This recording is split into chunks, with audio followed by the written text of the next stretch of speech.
महाकुंभ में स्नान ध्यान का 40वां दिन, बड़ी संख्या में श्रद्धालुओं ने लगाई संगम में डुबकी। महाकुंभ में अब तक 58 करोड़ से ज्यादा श्रद्धालुओं ने लगाई डुबकी। 5 दिन और चलेगा मेला। गुरुवार को 1 करोड़ 15 लाख से ज्यादा श्रद्धालुओं ने संगम में लगाई डुबकी। मेला क्षेत्र प्रशासन ने जारी किया आंकड़ा। महाकुंभ में आज उमड़ा भक्तों का सैलाब, बड़ी संख्या में पहुंच रहे हैं भक्त। संगम स्नान के बाद प्रयागराज स्टेशन पर जुटे श्रद्धालु, कई किलोमीटर तक लंबी भक्तों की लाइन। प्रयागराज महाशिवरात्रि के स्नान को लेकर रेलवे अलर्ट, क्राउड कंट्रोल के लिए प्रमुख स्टेशन पर बनाए गए होल्डिंग एरिया। प्रयागराज में भीड़ को देखते हुए प्रशासन ने लिया बड़ा फैसला, 8वीं तक की कक्षाएं बंद, ऑनलाइन चलेंगी क्लास। आज संगम में कई वीआईपी लगाएंगे डुबकी। कई केंद्रीय मंत्री भी संगम उनके आने वाले सभी रास्तों पर 10 किलोमीटर तक लगी श्रद्धालुओं की भीड़। महिला श्रद्धालुओं की अमर्यादित वीडियो सोशल मीडिया पर पोस्ट करने वाले 17 अकाउंट्स के खिलाफ पुलिस ने की कार्रवाई, मामला दर्ज।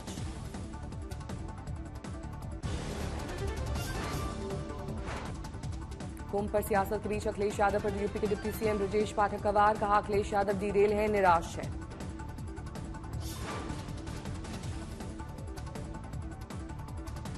कुंभ पर अखिलेश यादव के वार पर केंद्रीय मंत्री गजेंद्र सिंह शेखावत का पलटवार, कहा कुंभ में 60 करोड़ से ज्यादा लोग स्नान कर चुके हैं, विपक्ष वहां राजनीति कर रहा है। आज जब कुंभ आकर्षण का और कौतूहल का केंद्र बना है, उस समय में कुंभ के पानी को लेकर के इतनी गैर जिम्मेदाराना टिप्पणी की ये पीने योग्य नहीं है। दुनिया का जो वाटर स्टैंडर्ड्स है, मुझे लगता है अखिलेश यादव जी को उसकी समझ नहीं है। सीएम योगी आदित्यनाथ ने आने वाले त्योहारों और महाकुंभ को लेकर अधिकारियों के साथ की बैठक, दिए कई दिशा निर्देश। होली और महाशिवरात्रि पर अफसरों के अलर्ट रहने का दिया गया निर्देश और सामाजिक तत्वों पर कार्रवाई करने का आदेश। दिल्ली में रेखा गुप्ता मंत्रिमंडल में विभागों का बंटवारा, सीएम रेखा ने अपने पास रखा वित्त और राजस्व, विजिलेंस और प्रशासनिक सुधार विभाग भी मुख्यमंत्री के पास। प्रवेश वर्मा को मिला पीडब्ल्यूडी विभाग, विधायी मामले, सिंचाई और बाढ़ नियंत्रण, जल और गुरुद्वारा चुनाव मंत्रालय भी रहेगा साथ। आशीष सूद के जिम्मे रहेगा गृह, ऊर्जा, शिक्षा और शहरी विकास, प्रशिक्षण मंत्रालय को भी संभालेंगे। मनजिंदर सिंह सिरसा देखेंगे उद्योग, खाद्य आपूर्ति और वन पर्यावरण। कपिल मिश्रा के पास रहेगा कानून, न्याय और श्रम रोजगार विभाग। दिल्ली में नई सरकार के गठन की सारी प्रक्रिया पूरी, 24, 25, 27 फरवरी को विधानसभा का पहला सत्र होगा। दिल्ली की नवनिर्वाचित सीएम रेखा गुप्ता के घर के बाहर लोगों का तांता, नई सीएम से मुलाकात कर दी बधाई। सीएम रेखा गुप्ता ने पीडब्ल्यूडी और जल निगम के अधिकारियों की बुलाई बैठक, दोपहर 1 बजे दिल्ली सचिवालय जाएंगी रेखा गुप्ता। दिल्ली की नवनिर्वाचित सीएम रेखा गुप्ता पर बोले आरजेडी नेता तेजस्वी यादव, कहा सीएम का पद जिम्मेदार और गरिमापूर्ण पद है, उम्मीद है रेखा जी उस पद की गरिमा रखेंगी। यमुना पर बोले रेखा गुप्ता, कहा 15 साल कांग्रेस रही, 12 साल आप रही, लेकिन अब हमारी सरकार है, अब यमुना जी को साफ रखेंगे। 15 साल उन्होंने कर लिया, 13 साल उन्होंने कर लिया, हमें क्या, हम अपना एक दिन में जाकर के, उन्हें तकलीफ इसी बात की है कि अरे इन्हें तो अपने सारे कमिटमेंट्स याद हैं। दिल्ली में आज से school of ultimate leadership conclave शुरू, प्रधानमंत्री मोदी ने किया उद्घाटन। सोल लीडरशिप कॉन्क्लेव में बोले पीएम, कहा नेशन बिल्डिंग के लिए बेहतर सिटीजन का डेवलपमेंट जरूरी। नेशन बिल्डिंग के लिए बेहतर सिटीजन्स का डेवलपमेंट जरूरी है। पीएम मोदी ने युवाओं को दी नसीहत, कहा आगे बढ़ने के लिए लक्ष्य और दिशा पर ध्यान होना चाहिए, भविष्य युवाओं का इंतजार कर रहा है। मराठी लिटरेचर कॉन्फ्रेंस में महाराष्ट्र के सीएम देवेंद्र फडणवीस और शरद पवार भी ले सकते हैं हिस्सा। 71 साल बाद दिल्ली में हो रहा है आयोजन। हाथरस भगदड़ में बोले बाबा को क्लीन चिट पर बोले सपा विधायक आरके वर्मा, कहा बाबा को दोषमुक्त कर दिया, इतने लोग मारे गए तो जिम्मेदार कौन है। संभल हिंसा के आरोपी के चलते जेल में बंद पहली महिला आरोपी को सीजेएम ने किया रिहा, 1 लाख के मुचलके पर कोर्ट ने जारी किया रिहाई का आदेश। तेलंगाना सरकार ने रमजान में दुकानों और प्रतिष्ठानों के 7 दिन 24 घंटे संचालन की अनुमति दी है।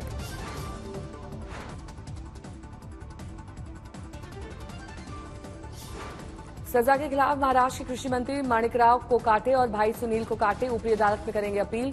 फर्जीवाड़े के केस में नासिक कोर्ट ने सुनाई थी सजा। मध्य प्रदेश पुलिस को नक्सल विरोधी अभियान में मिली एक और बड़ी सफलता। एक ही मुठभेड़ में 4 खूंखार नक्सली ढेर। मारी गई महिला नक्सलियों पर घोषित था 62 लाख का इनाम। नोएडा के सेक्टर 33 में शिवालिक पार्क में फ्लावर शो का जलवा। फूलों की 100 से अधिक प्रजातियां शामिल। डिमोरफोर्टिका रखी गई है फ्लावर शो की थीम। जैन में घटाटोप के रूप में महाकाल ने भक्तों को दिए दर्शन। घटाटोप श्रृंगार का है विशेष महत्व। उत्तराखंड में मौसम ने ली करवट। केदारनाथ में जबरदस्त बर्फबारी। 2 फीट तक जमा हो चुकी है बर्फ। उत्तरकाशी जिले में अचानक बिगड़ा मौसम। गंगोत्री, यमुनोत्री, हर्षिल समेत ऊंचाई वाले इलाकों में जमकर बर्फबारी। चमोली के औली में हर तरफ बिछी बर्फ की सफेद चादर। सैलानियों की संख्या में हो सकता है इजाफा। टिहरी जिले के कानाताल में सुबह से बर्फबारी से मौसम ठंडा। तापमान में गिरावट। शिमला के नारकंडा, कुफरी और फागू में लगातार बर्फबारी। पर्यटकों का पहुंचना शुरू। जम्मू कश्मीर के कई इलाकों में शुरू हुई बर्फबारी। गुलमर्ग में की बर्फ की कई इंच मोटी परत। मनाली के ऊपरी इलाकों में जमकर बर्फबारी। सोलंग नाला में सैलानी उठा रहे हैं बर्फीले मौसम का लुत्फ। हिमाचल में डलहौजी के ऊपरी इलाकों डैनकुंड, कालाटोप में करीब 1 फीट तक जमी बर्फ।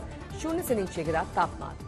उत्तराखंड के चकराता में लोखंडी में बर्फ से ढके पहाड़ और सड़कें। मोइला टॉप, कोटी कनासर, देवबंद समेत जौनसार, बावर की ऊंची चोटियां सफेद। जम्मू कश्मीर के शोपियां में बर्फबारी से शोपियां के किसान खुश। गर्मियों के पानी में कमी होने का मिलता रहेगा प्राकृतिक जल। मध्य प्रदेश के सीएम मोहन यादव ने खजुराहो नृत्य महोत्सव का किया शुभारंभ। कला क्षेत्र में अमूल्य योगदान देने वाली विभूतियों को किया सम्मानित। बाबा बागेश्वर आचार्य धीरेन्द्र कृष्ण शास्त्री ने खेली होली। वृंदावन से बागेश्वर धाम गए थे कुछ ब्रिजवासी। दिल्ली में 21 gun salute Concours de Elegance के 11वें संस्करण का आगाज। केंद्रीय मंत्री गजेंद्र सिंह शेखावत ने की रैली को दिखाई हरी झंडी। पुणे में एशिया इकोनॉमिक डायलॉग 2025 का शुभारंभ। केंद्रीय मंत्री पीयूष गोयल शामिल।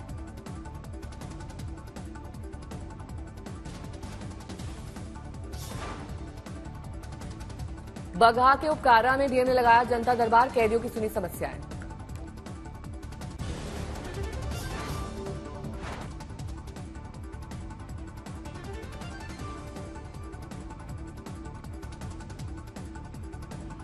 मुंबई में सख्त निरंकारी मार्ग पर लगी भीषण आग। मौके पर दमकल की गाड़ियां मौजूद।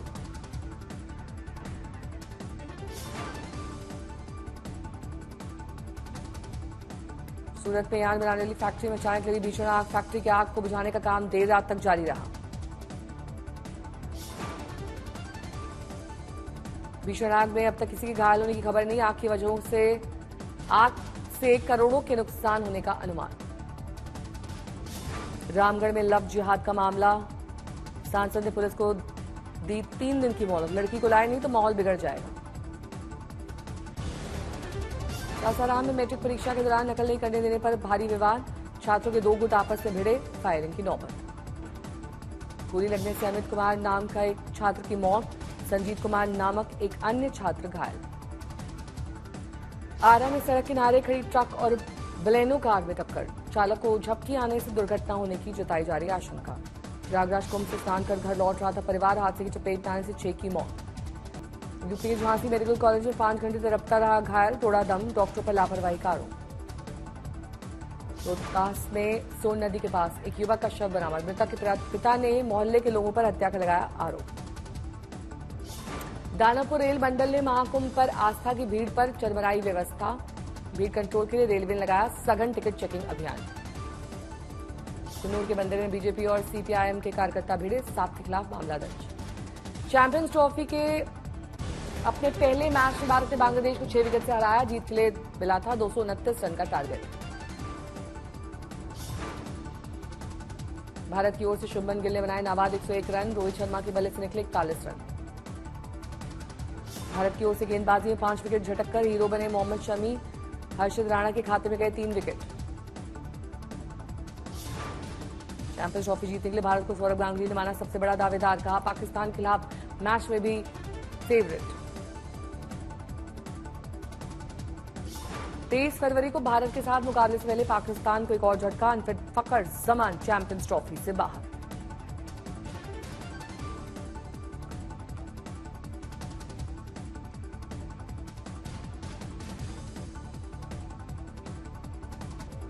आज सिनेमाघरों में दस्तक देगी फिल्म मेरे हस्बैंड की बीवी। आज फिल्म देखने पर एक टिकट फ्री मिलेगा।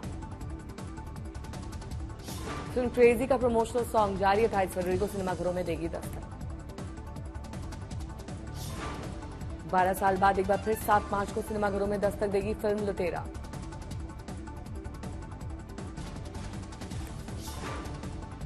उज्जैन के बाबा महाकाल के दरबार में पहुंचे अभिनेता दर्शन कुमार।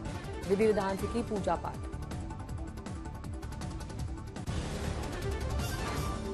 भारत में मेड इन जर्मन कार के साथ एंट्री करने के लिए तैयार है टेस्ला। अप्रैल में 21.71 लाख की टेस्ला की सबसे किफायती इलेक्ट्रिक कार के साथ भारत में उतरने की योजना। भारत के मिलेनियल्स के लिए घर खरीदना, बिजनेस शुरू करना और आर्थिक स्वतंत्रता हासिल करना सबसे बड़ा लक्ष्य।